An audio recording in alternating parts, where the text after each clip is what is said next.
We can start the press conference now. I welcome everyone on behalf of Press Club of India. And thank you so much, Dr. Sarin, for joining us today. As all of us know the kind of impact this pandemic and everything around it is having on people, and especially journalists as a group of people have been on the front line, have been there on the field all the time. So I really hope we all are today going to benefit from this discussion, and I'll hand over the mic to Mr. Pankaj Pachauri. He'll introduce our guest. Thank you very much.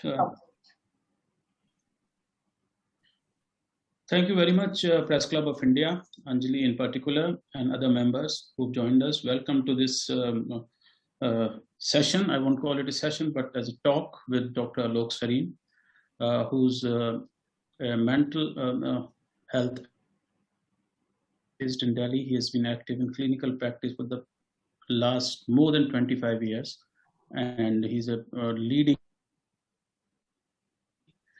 He's a consultant psychiatrist at Sitaram Bharti Institute of Science and Research, Delhi, and has been a senior fellow at the Nehru Memorial Museum and Library. Thank you very much for your time, Dr. Sarin. We have been now in this coronavirus pandemic for over 15 months. India has had some of the worst impact of this pandemic in the world.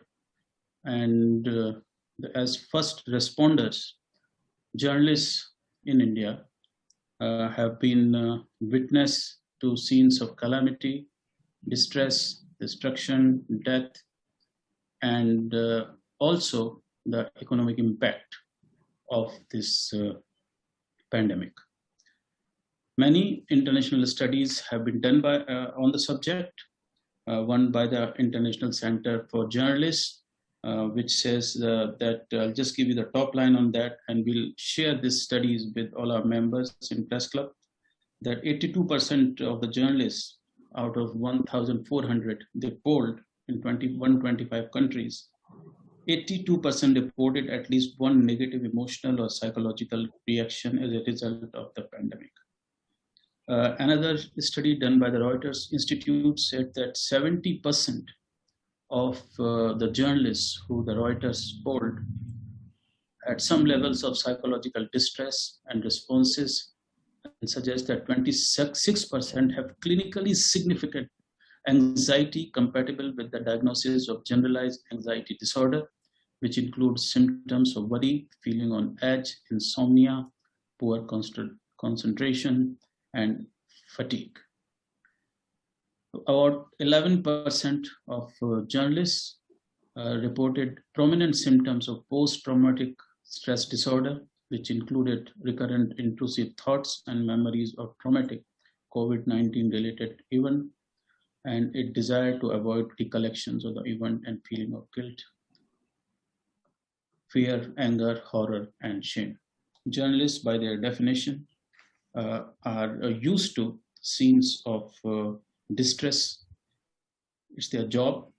But in this current situation, journalists themselves have been a victim of it. More than 212 people, journalists in India, have died of COVID-19.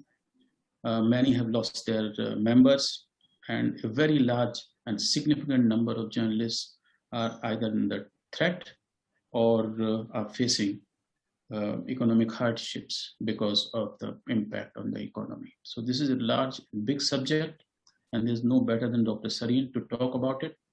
Welcome all once again, and I'll hand over to Dr. Sarin now for his initial statement.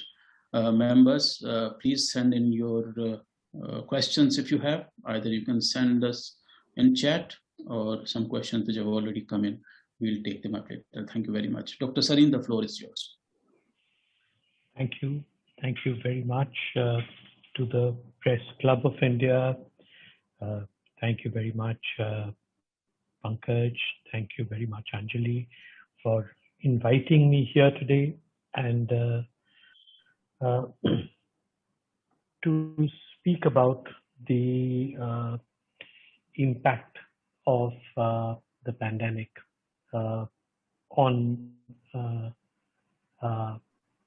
on the journalist, on on the well-being of the journalist. So the interesting thing about the pandemic, it really has been that, we've been in it now for more than a year. Initially,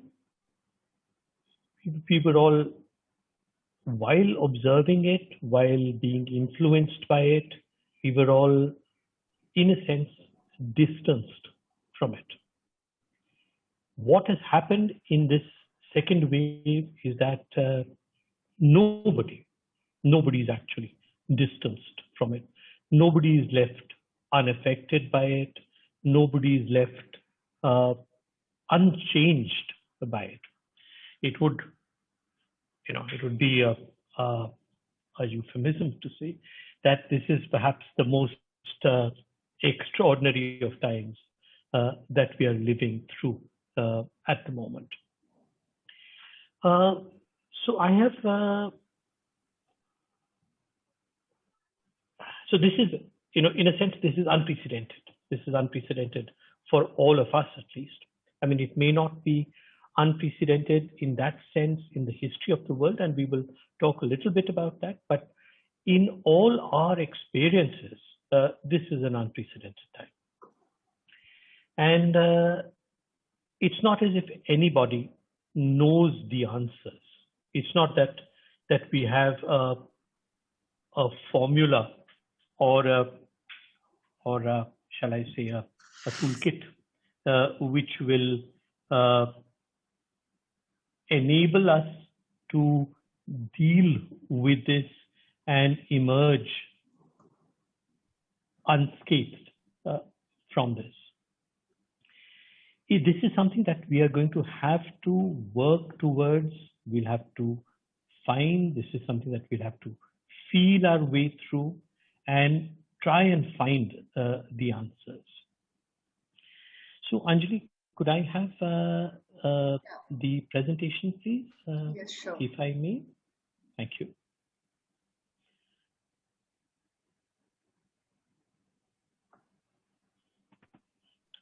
So I have labeled this presentation, the journalist and the pandemic. Pretty obvious, really. Yeah. Could I have the last one, please? The first slide. The first one. No, the first one. The very first one. No, the other way around. Yes. So, on a very personal note, in the last few years, most of the presentations that I have done in the company of this very close friend of mine, a partner in crime, as it were, Dr. Sanjeev Jain. Sanjeev is a professor at the National Institute of Mental Health and Neurosciences in Bangalore. And it feels a bit odd for me to be, doing this presentation on my own without having Sanjeev with me, conceptualizing this, working at this, and helping with this. And the fact of the matter is that Sanjeev, a few weeks ago, in fact, more than a few weeks ago, Sanjeev's family stays in Delhi, in Lajpat Nagar. And what happened was that, like many families in Delhi, a few people fell sick. They were tested. This was, if you remember, that strange, unreal time in Delhi when the reports of the test itself would take anything up to 3 to 4 days to come. So the test was done, the report came 4 days later. 3 people were positive. Sanjeev's brother, Sanjeev's mother, Sanjeev's sister-in-law. Initially, it seemed as if everything is, under control. However, as happens with this illness, Sanjeev's brother's condition deteriorated. His oxygen saturations dropped, and then became this mad scramble, which all of us have become familiar with, all of us dread, looking for oxygen concentrators, looking for hospital beds. An oxygen cylinder was obtained. It seemed to work for some time. It didn't work. Beds were being sought. Finally, a bed was found, and he was admitted in a hospital in Dwarka. He was in hospital for 2 days. He seemed to be getting better, and then he expired. The story obviously doesn't end there. The cremating him was itself a surreal, strange experience, and this was followed by the fact that Sanjeev's mother and sister-in-law continued to be sick. They needed oxygen. Oxygen was given, and then it took a few weeks for them to gradually get better, and they did improve.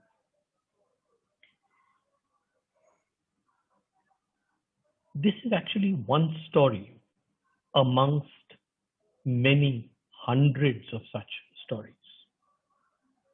And I'm sure that all of you are very familiar with many, many such stories. There is the story of my friend Malika Shekhar. Malika is a doctor in London. Her parents fell sick. Her father his condition deteriorated. His oxygen saturation dropped. He needed to be admitted to hospital. He was admitted. He expired.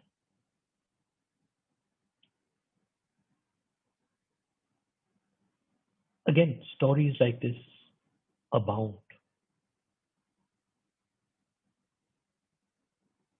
In a friend's office in Nimhans, Salma works. Salma, during the month of Ramzan, lost 7 family members to the pandemic. I'm sure all of you have read in the papers how these two 21-year-old young men, Jofred and Ralfred, in Meerut, died, I think, within a day or two of each other. And again, these are just small drops in a very, very large ocean. So, in a sense, can I have the next slide, please, Anjali? Thank you.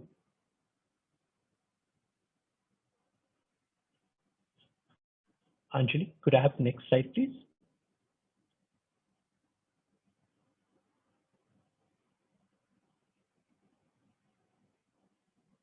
Thank you. So this presentation and this interaction is dedicated to the commemoration of these multiple griefs. Because it is only by recognizing these stories, by telling these stories, by articulating these griefs, that we can ever begin to come to some sort of collective understanding. These stories are all individuals, but unless there is a societal understanding of what it is that has happened, I don't think that we will be in any way able to deal with any of this. These stories all will need to be told. And these stories and the practice of medicine, like the practice of journalism, actually is about both the telling of those stories, the understanding of those stories, and the, how should I say, the unpacking of those stories. So if you were to start with the stories, can I have the next slide, please? Thank you. You know, if you were to start with the stories and the stories of pandemics, then clearly we have to start with the story of the previous such pandemic. And this is 1918. This is what is called the Spanish flu. The Spanish flu is called the Spanish flu only because Spain was at that time a country which was reporting its both the cases and the deaths.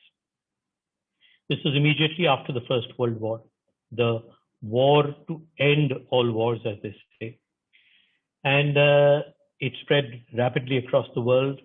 Other countries were not reporting it because, at least other European countries were not reporting their deaths because it was felt that it would be bad for their image. It came to India through the port of Bombay, where most entry into India used to happen at that point of time. And, you know, Sanjeev and myself, we found in the Indian Medical Gazette a couple of papers were written by a member of the then Indian Medical Service, Captain E.S. Phipson, his name was, who wrote his thesis on the management of the Spanish flu, of the Bombay, of what should be called the Bombay influenza, because then as now, the amount of damage that this did to India, the amount of deaths that happened in India were very, very large. And at that point, at least, India, I think, accounted for more than half the deaths worldwide. Can I have the next slide, please? And it's an amazing paper, which is, I think, worth reading by pretty much everybody. Everybody who's lived through this second similar pandemic, at least. It's, you know, the parallels are eerily reminiscent of each other. And so it comes from Bombay, it comes to Bombay, and then from Bombay, it spreads across the length and breadth of the country. That time it spreads through the railway lines, it spreads across. Can I have the next slide, please? There is, like this time, a first wave, and there is, like this time, a second wave of the pandemic. Like this time, the second wave is much, much more deadly than the first wave. It is not yet that apparent, but maybe it will be in time. At least in that wave, the number of deaths was grimly associated with socio-economic distress. So the people who were better off, the Europeans, the Parsis, the Eurasians, the Jews, their numbers were, the number of deaths in those communities was much less. In the, no, on the last one. In the socio-economically deprived, in the low caste Hindus, as they say, no,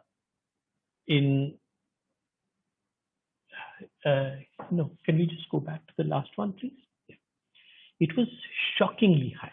These numbers were 61.6 per thousand compared to 8 or 9, the single digit numbers of the first few categories. So as Phipson, with a inimitable turn of phrase, says, those communities whose collective hold on life is known to be slight suffered most during the epidemic, and the converse holds true as well. Could I have the next one, please?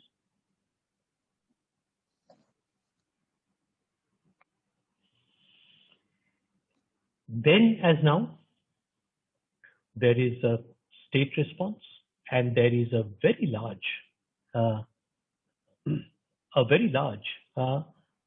public, a civic society response.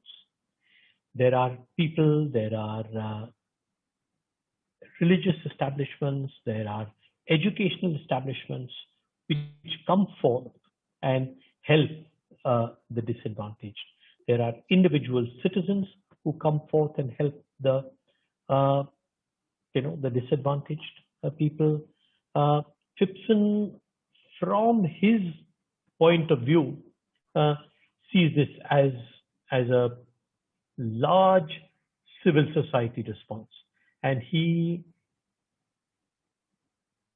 actually thinks that in the city of Bombay itself, most people were helped by either the, shall we say, the state machinery, or by the civil society response. There are obviously other versions of this, and there are other ways of looking at this, but this is what Phipson is seeing. Can I have the next one, please?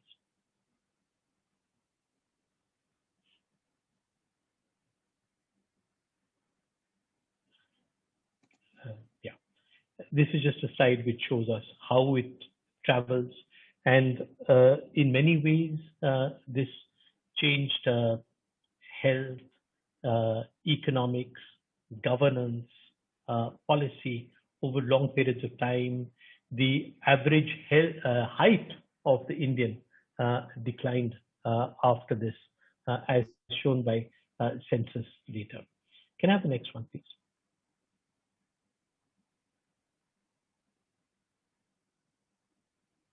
Phipson goes on to say that it may be that that India has suffered and Bombay has suffered quite a lot,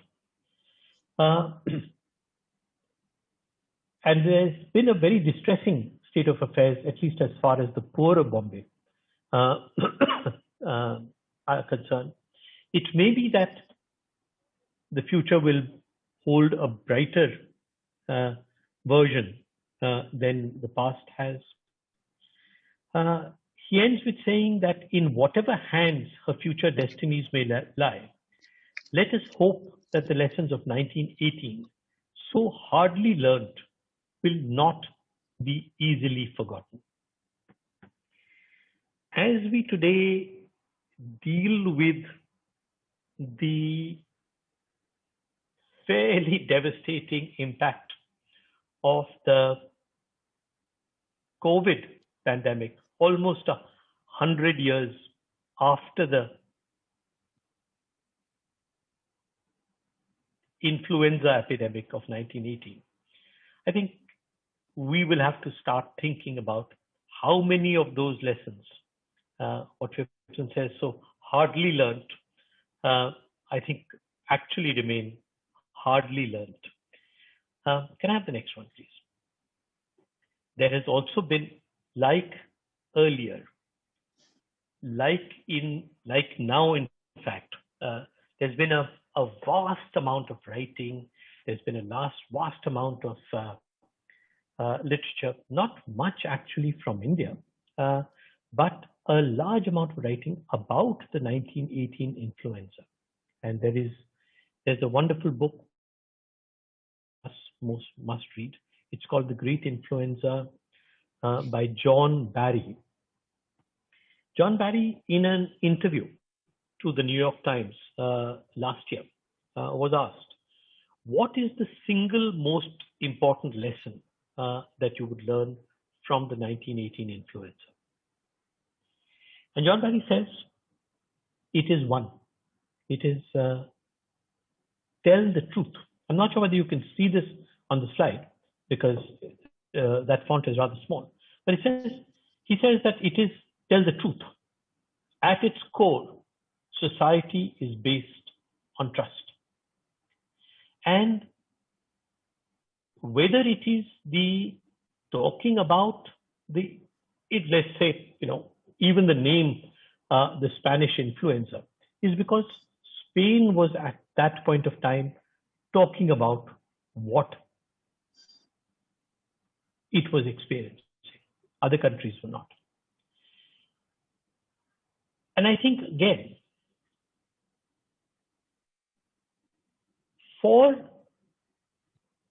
specifically for the journalist, specifically for the press, but largely for society as a whole, this is a learning which I think we must hold both valuable and dear. Because if we know what is happening, the possibility of finding our way through, the possibility of dealing with these and making sense of what it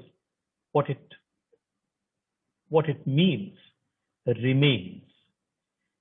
If our trust, and I think that has perhaps been the one large casualty of the pandemic, that if trust in what we are hearing gets eroded, then the damage and the possibility of resolution becomes that much more bleak and that much more difficult.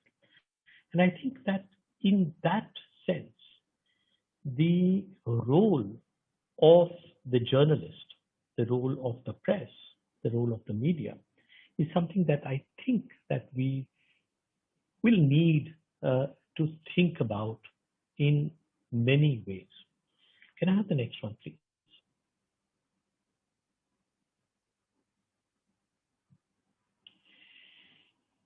Pandemics come with their impacts, and amongst those impacts are what have been called by many different names, the shadow pandemics, the parallel pandemics, and one of the shadow pandemics is that of emotional distress, the pandemic of mental health impact,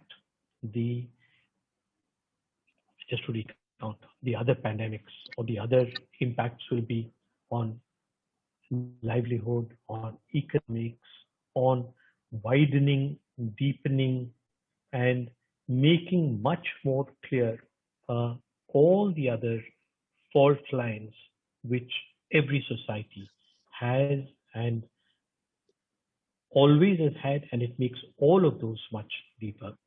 But if we have to focus on the emotional distress, the shadow pandemic of emotional distress, then we will remember that the very tools which we need to deal with distress, the very tools that we need to deal with disaster, the very tools that we need to deal with trauma, which is social connectedness, which is the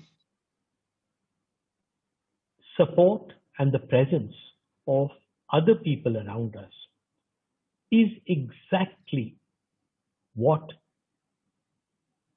in a sense, the pandemic takes away from us. Because that sense of community, that sense of interconnectedness, that sense of being with people is what the pandemic, the fear of contagion, if we start distrusting or fearing the proximity of other people, and in many ways, the social distancing, while it is necessary, will do exactly that. It makes me avoid others. And it's like all those bits about mythology कि आपके पास ये अस्त्र होगा, ये ब्रह्मास्त्र होगा, और जब आपको सबसे ज्यादा इस चीज की जरूरत पड़ेगी तब आप इस अस्त्र को इस्तेमाल नहीं कर पाएंगे। इस समय जब हमें दूसरों की, समाज की सबसे ज्यादा जरूरत है, वो हमारे साथ नहीं है। The times that we need that social connectedness the most, the times that we need to make sense of those griefs. So, people have died. We all know people who have died. Family members, friends, colleagues, workmates, neighbors. What is it that we do normally? We visit. We be with them. Our presence is solace. Our presence is succor. And that presence is now absent. That is what the pandemic actually has done to us. So not only has it increased the traumas manifold, it has taken away from us the very tools which we would normally have used to deal with these traumas. Can I have the next one, please?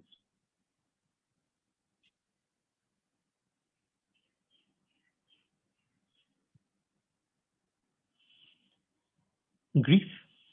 Grief is a very large, very complex subject on its own. And there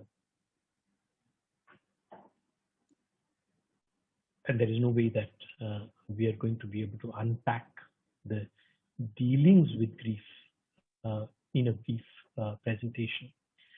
But let us remember that there are ways, both individual and collective, of dealing with grief. And it is not that it has to be one or the other.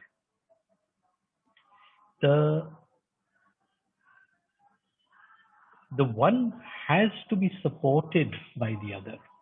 There has to be an individual attempt at resolution.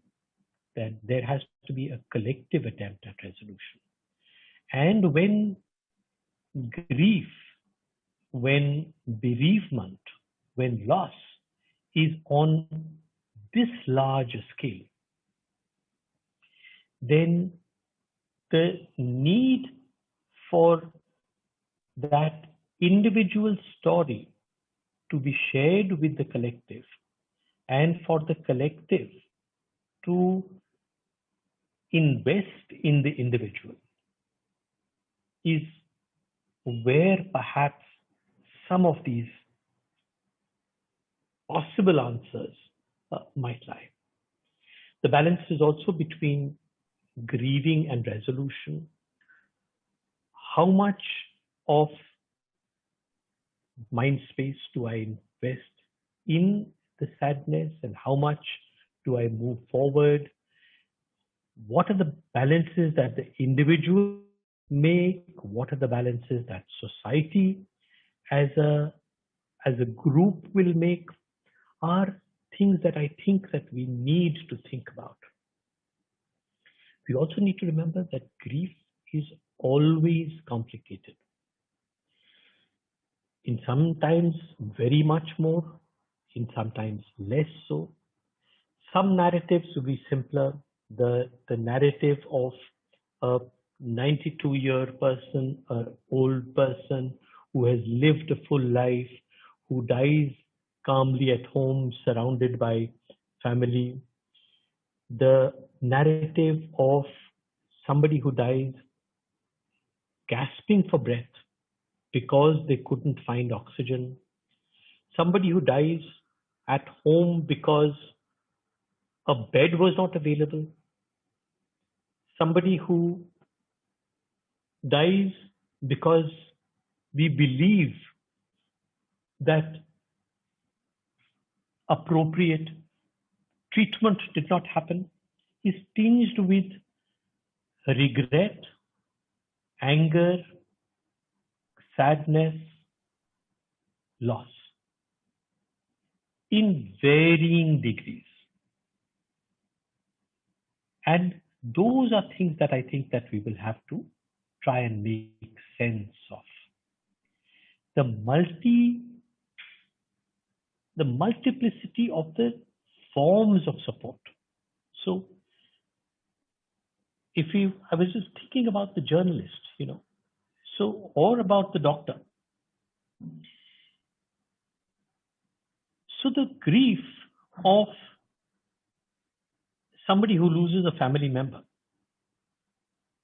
the grief of somebody who in the course of their work is witness to scenes of death and devastation, which you would think that, normally no human being should have to witness, that these scenes should not happen. But the fact of the matter is that they do, and they are, and they have to be witnessed.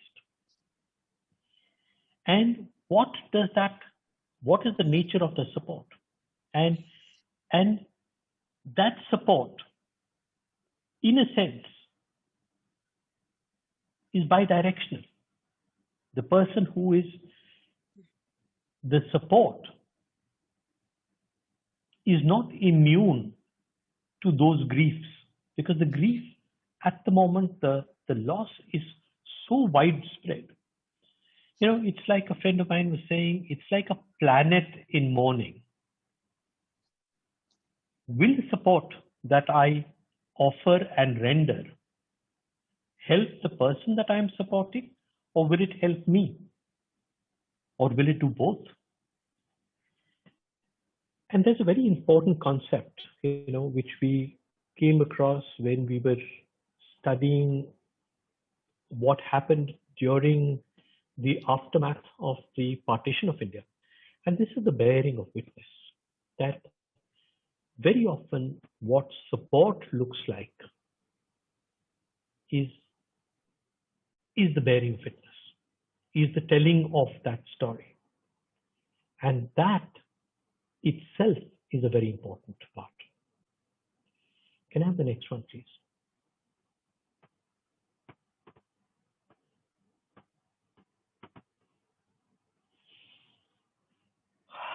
So the learnings, what are the learnings?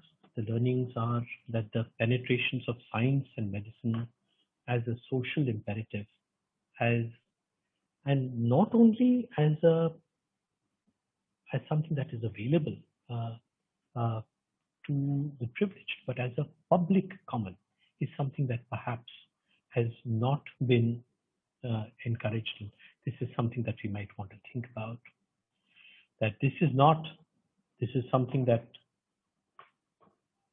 should be and needs to be available to all of us, regardless of who we are and where we are. And that what the virus has done is opened up so many fault lines, so many areas of difficulty, that I think we need to start with thinking about all of this. Can I have the next one, please?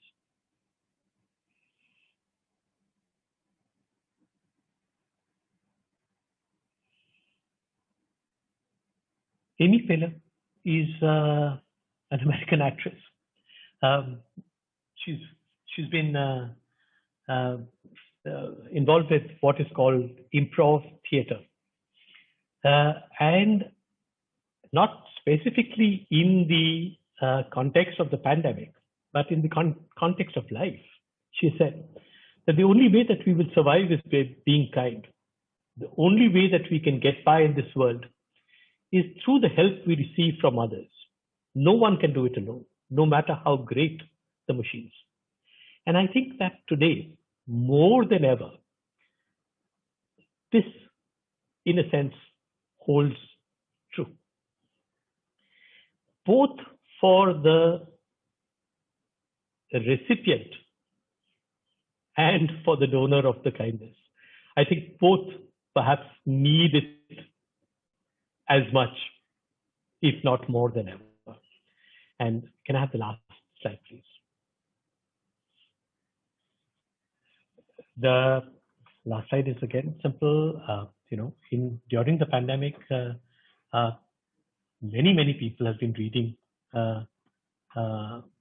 lots of stuff about contagion and infections and the plague.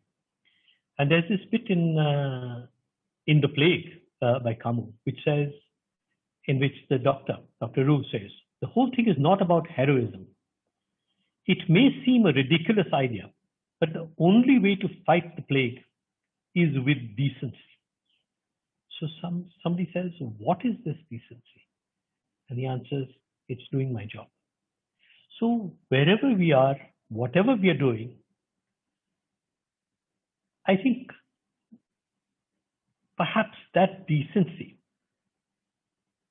is what we need to keep in mind and hold on to.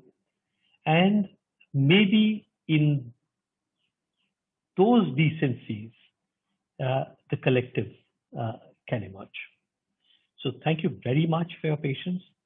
Anjali, thank you so much for the technological assistance, and maybe we could switch the screen sharing off now and perhaps look at each other. Thank you so much. Sarin, 2-3 things which we can take away from this initial interaction you had with us is, it is eroded, the damage becomes much more difficult. So trust between the state, the nation, the people, and we are in the business of trust, journalists. People trust us, and that's how we do our jobs. And doing my job, it connects to that. That to be decent is just keep doing your job, and our job is basically to report how this pandemic is panning out. Another insight I can say is that is about the Brahmastra against mental instability, which is social connection and social support, cannot be used today in this pandemic, and that is very acute among journalists, because people aren't even going to their offices anymore. So earlier, if you go and report on a riot, on a death, on a cataclysmic event, we used to go to the newsroom and discuss with other people. Today I saw this. I remember as a 21-year-old, my first task as a journalist was to go to St. Stephen's College morgue and count all the dead bodies during 1984 riots. And I can never etch that image, is totally etched in my mind even today, 40 years on. And but I had the luxury of going to the office and discussing that particular scene I saw with the rest of the colleagues. Another thing is about grief. Most of us are, I think, Doctor, we are postponing our grief. As we were getting into this discussion today, I just got an SMS from a friend of mine in Mathura, my hometown, that one of our college mates had died. And I just postponed it. And I told him, I'll talk to you after this webinar. So share, don't postpone that grief. If you have been victim, if you have seen something horrific, if you've experienced something grievous, mourn it and share it. That's why I think I'll share it right now. And another thing I want to share with all of you is this research done by International Federation of Journalists, that information, most of the journalists are feeling that there's too much misinformation and disinformation in the system, and about 46% of them, and this is a huge number of people, they have polled 1,400, and half of them have said that politicians and elected officials were identified by the respondents as a top source of disinformation, along with government agencies and their representatives, which is 25%. Some more headlines here, which can be part of your questions, if you have any, that press freedom violations have increased in the world. 48% of respondents to this survey by IFCJ has said that, speaking to journalists, that their sources have expressed fear of retaliation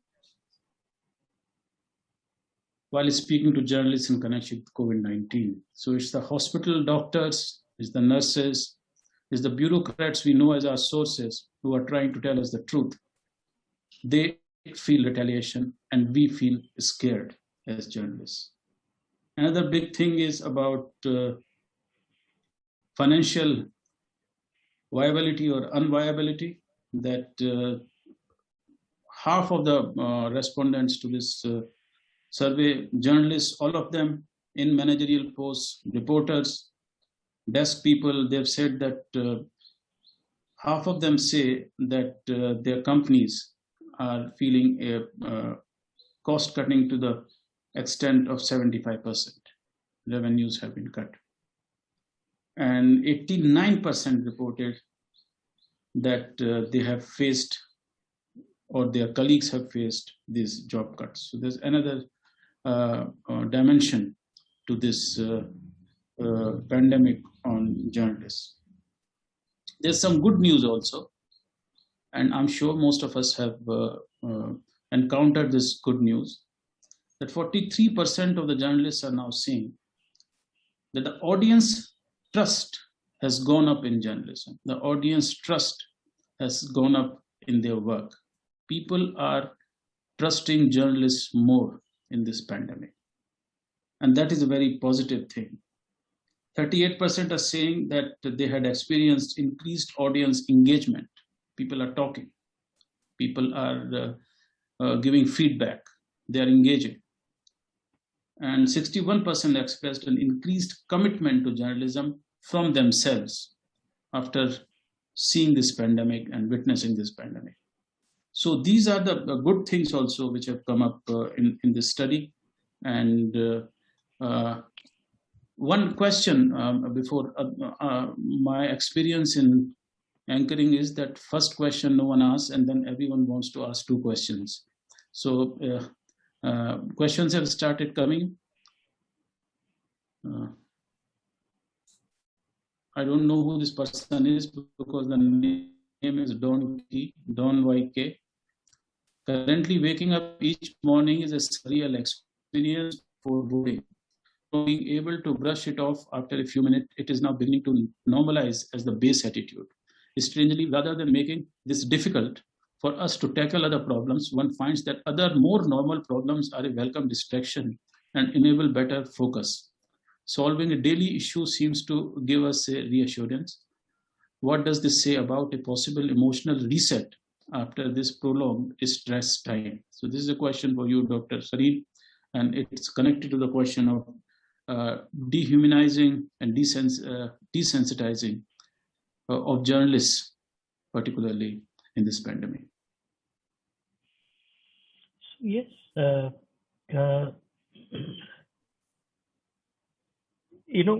the moment it's like a society in experiencing anxiety symptoms. There was a op-ed in the papers, I think Karan Thapar, about a week ago, talking about how waking up in the morning, exactly what Donnie is saying about waking up in the morning with a sense of foreboding, with a sense of anxiety, has become the new normal.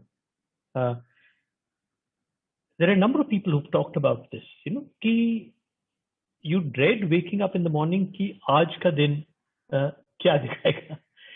Who is it? You don't want to look at the newspaper because the death announcements invariably. Firstly, there are very many more than there would normally be, and you dread to see who it is amongst the obituaries is somebody that is known to you. How do we deal with this?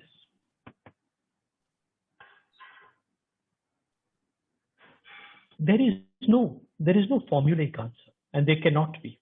And we will all, in a sense, have to find our own answers. We'll have to find our own answers depending on who we are, what we are, the way that we solve our problems, the way that we find and we work towards resolution. So there'll be some things which are common sense.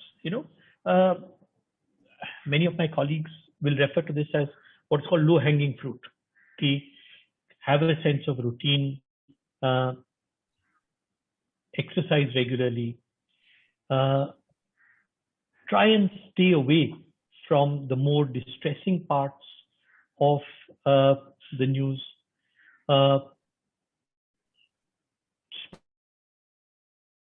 Family and friends, and all of this makes sense. All of this is important. All of this is real. All of this is precious. All of this has value. There is absolutely no doubt about any of this. In a larger sense, for societies to heal, society has to also acknowledge this. And in some ways at least, it is about that, and this is perhaps in different parts, it is about the recording of this, the chronicling of this, the bearing witness, as it were, and it is about honoring the collective, the doing of something.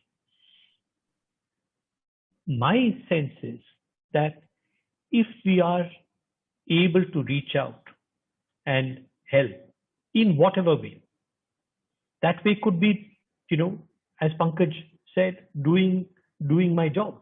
As Dr. Rowe in the plague says, that decency is doing my job.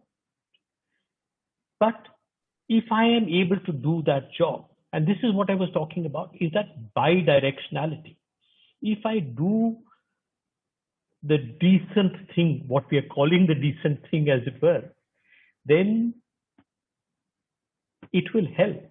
It will help society, and it will help me. And by helping me will help society. The one thing that the pandemic, many things it has taught us, some things we make sense of it as we go along. The interconnectedness of things, the fact that if my well-being and my sense of self is being so severely threatened by something that has happened hundreds of thousands of miles away, something that has happened to change the ecostructure of the planet, then it is perhaps time for me to not limit my concerns to self. It is time for me to start thinking larger, to start thinking about both, in a sense, the other person and, in a sense, the rest of the planet as well. So that takes us that reset, sorry. Sorry, go ahead. No, so that reset will obviously take many, many different ways. And in a sense, in many ways, this is exactly what Swipson was saying, in 1918. Those lessons which we have suffered so much in experiencing, which of those lessons are we going to learn? So it's a question which I suppose we will have to ask ourselves in the fullness of time. How much of this have we learned? I'm sorry, I interrupted you, Pankaj. No, I was coming to the next question. Connectedness. We talk about as a Brahmastra. Social connectedness, social connection, social support are this thing. We thought that the social media will provide us that, but here Vichitra is asking us that in 1989. 18, there was no social media. Now very difficult to counter fake stuff on social media. And the research is also telling us that 66% journalists are today saying globally that Facebook is one of the largest carriers of disinformation. And most of the women journalists, especially in India. This study, by the way, the second highest number of journalists responded from India and after the UK. And they are saying that most of the women journalists are being trolled when they are doing their job, what we just talked about, doing my job. So, and that's another question is about that the job of the journalist to tell people what's happening. And if you can't do that, you are trolled for that. And public authorities are publicly shaming you on that and publicly questioning on you that, then how do you do this? How do you do your job?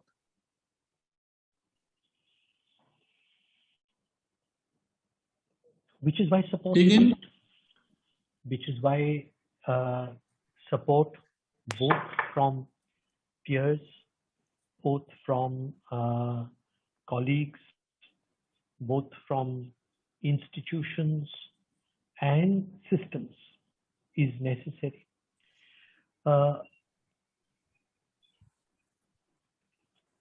The doing of the job, even in normal times, is not easy. And in difficult times, the fact that it is difficult is obvious. For some people, that reset might be stepping back when overwhelmed and then coming to it again.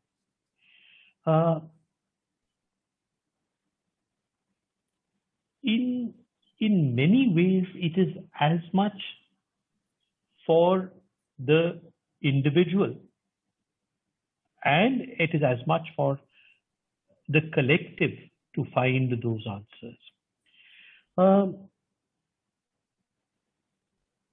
It also seems, that saying this means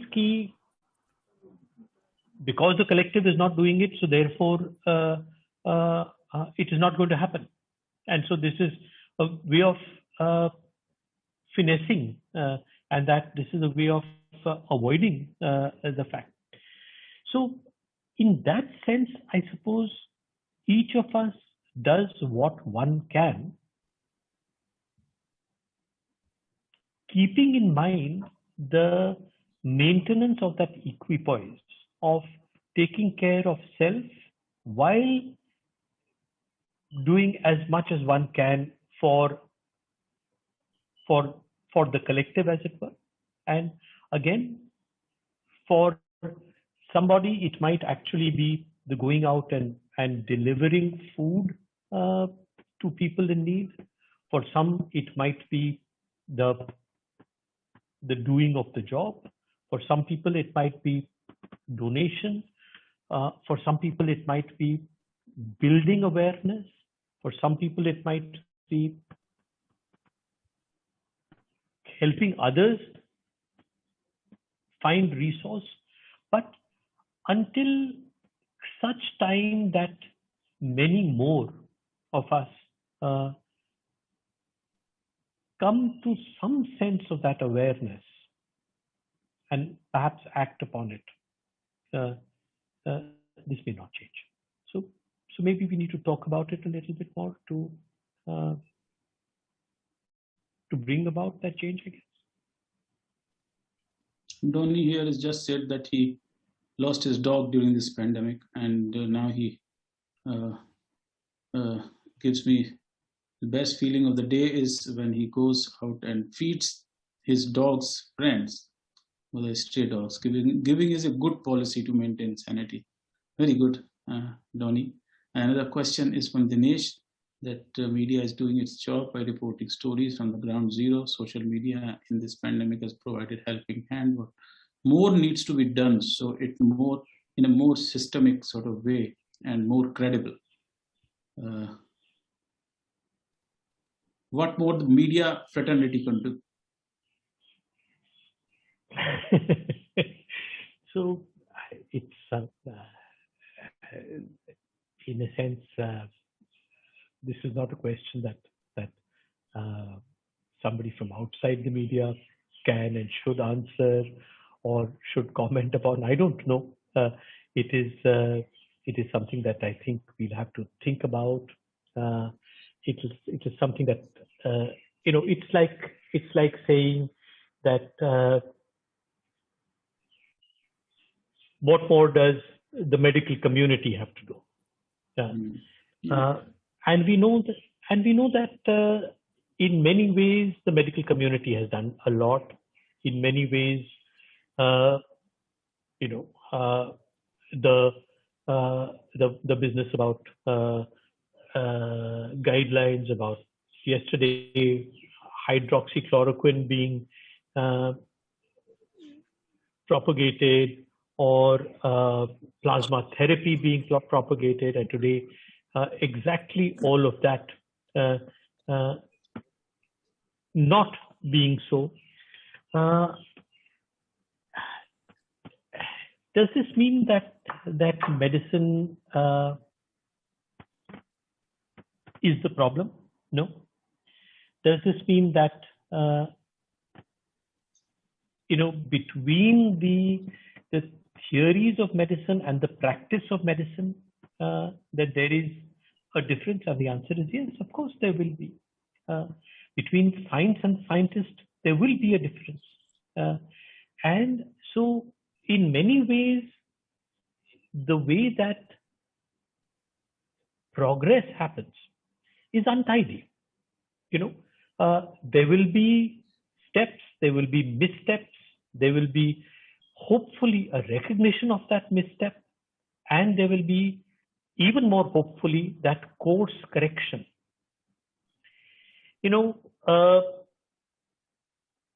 To expect that in times of distress, in times of difficulty, in times of global difficulty of this nature, that mistakes will not happen is naive. It is not going to happen. But what is not naive is expecting an awareness of it when things go wrong. So if those, if we can learn from things that go wrong, then perhaps there is hope. And the fact is that there always will be hope. There will never be a linear trajectory. So, it's not that social media is good or social media is bad. It's a tool. It has been used for very many really beneficial things, and it's been used for very many really problematic things as well. The tool and the wielder of the tool are two different things.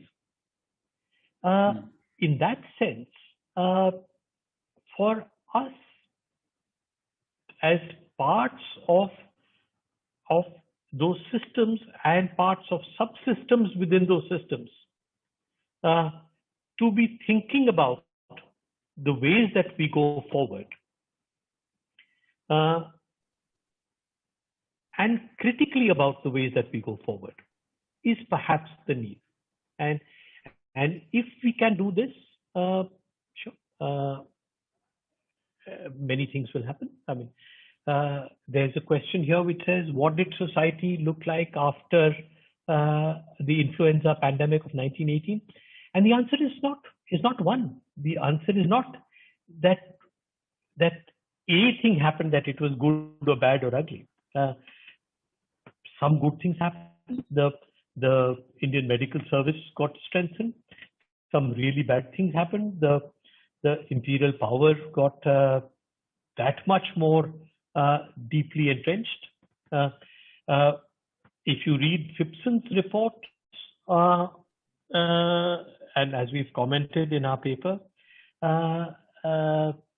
it seems as if everything is rosy. But if you look at the larger picture, then this is also the time that Jallianwala Bagh happened, the Mopla Rebellion happened, the very public boycott of the royal visit happened immediately after this. So good and bad things happened. What happened after the Holocaust?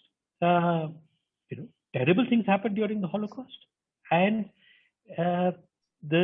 in a sense, the science of bioethics was built on the ashes of the Nuremberg trials. So many things that are potential are possible. It depends on where we take this and what sort of engagement we have. What this has done is make clear that public health has been neglected for far too long. I think we are focused very much on the privatization of health services, and the very obvious limitations of that have been fairly clearly exposed. The need for a robust public health system, the need for thinking about this, the need for critically evaluating where we stand, at least as far as health delivery is concerned, to begin with, is perhaps one of the things that we need to address. We've got question.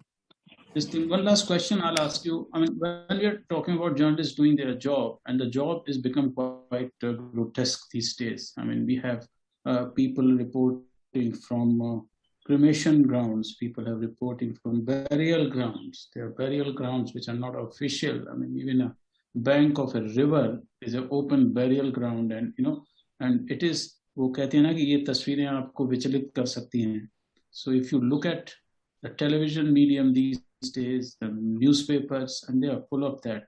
And some of the psychiatrist leaders in the country, they have also written about it. They have written a letter to the media fraternity about toning it down. I mean, they did not use the word, but toning it down. It had a very bad, acrimonious report after they wrote that letter. Between what a journalist watches, a journalist censors a lot, because it's indecency. The press council directives are there. The news broadcasters associations directives are there that should be decent. But when the reality is so indecent, what is the option to a journalist?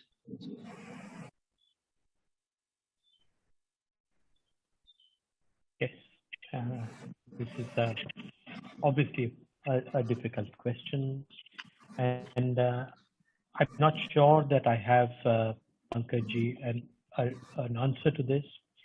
The fact that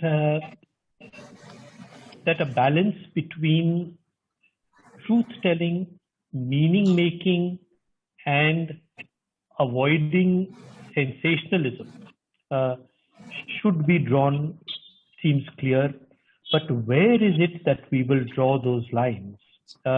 is something that I think we need to reflect upon. I must also say that the letter in question, and I'm sure most journalists have read it, is written by fairly senior people, but it's written by fairly senior people in their individual capacities. Let me say fairly senior people who are very good friends, but it's written by fairly senior people in their individual capacities. You know, it's not as if the Indian Psychiatric Society has had a discussion and said that this is the position, or the National Institute of Mental Health and Neurosciences has said so. And my sense is that many people will draw those lines perhaps slightly differently. My personal view is that it should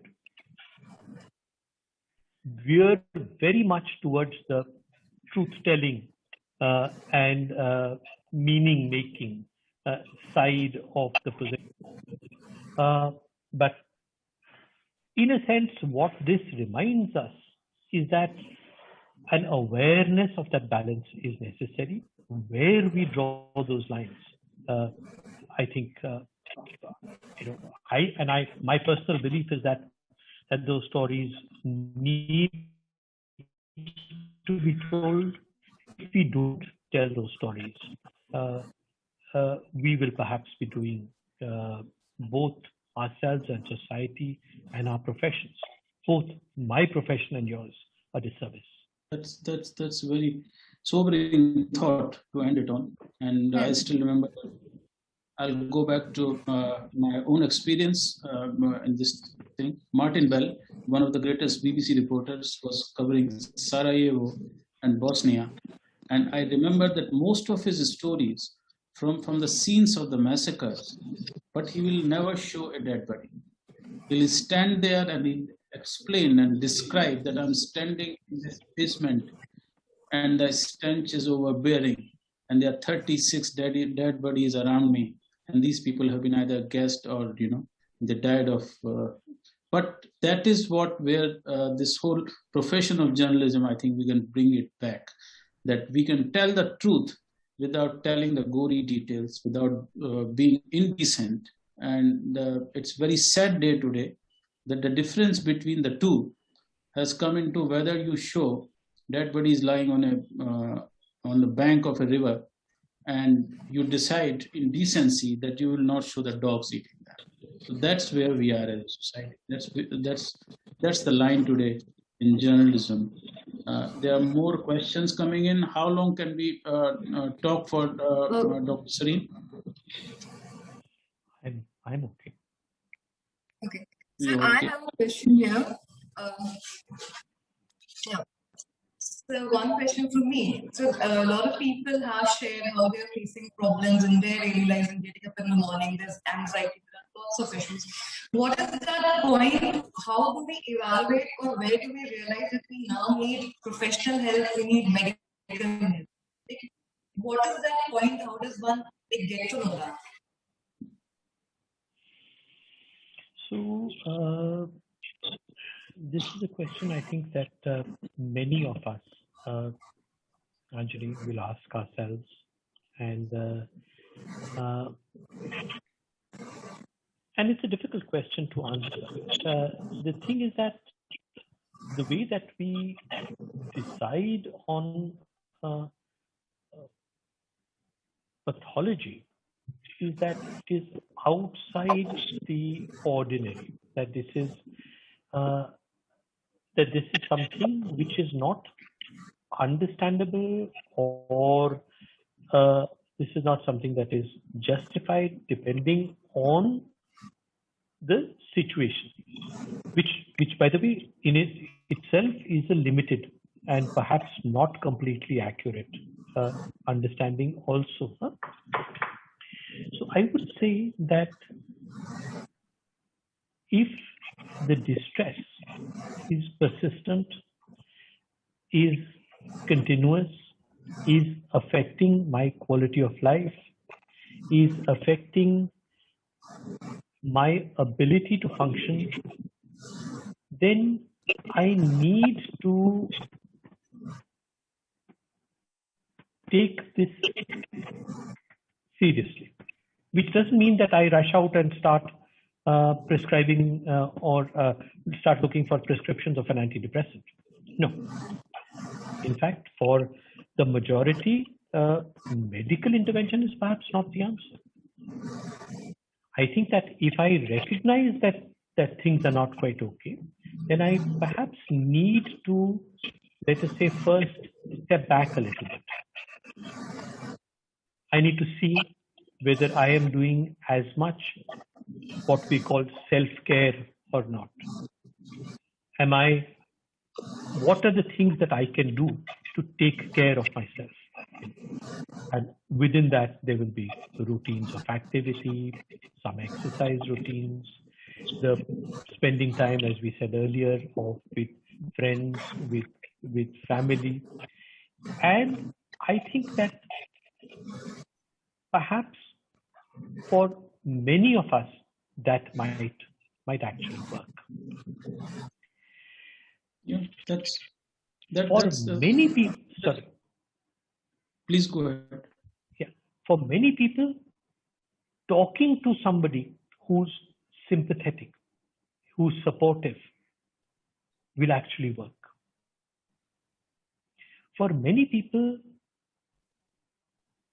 the doing of something, of not seeing myself as only the recipient of ill fortune.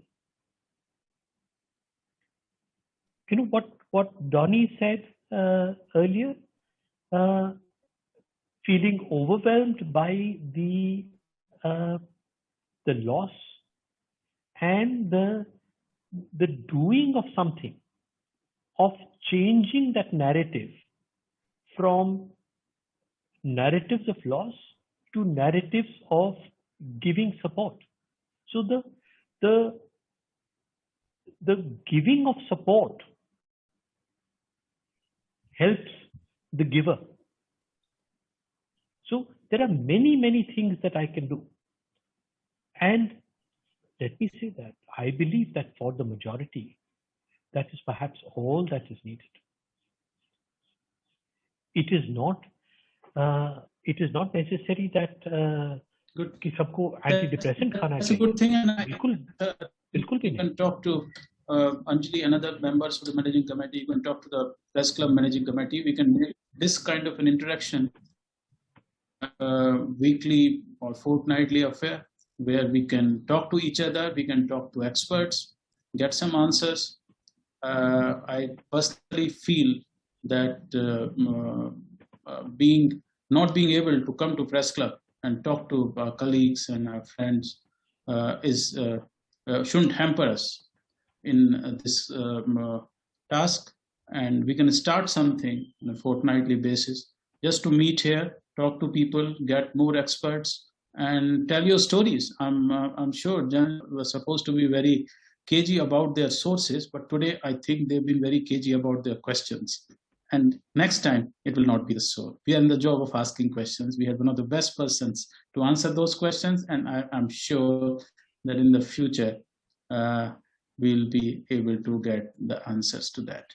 Thank you, everyone. Thank you, Dr. Sarin. Thank you, Press Club of India, Anjali, and the managing committee for organizing this. Thank everyone. Thank you, Pankaj. Doing this. Thank you, Alok. Thank you so much, Dr. Sarin, Mr. Pachauri. Thanks for joining us. Thank you. Thank you. We'll end the meeting. Thank you.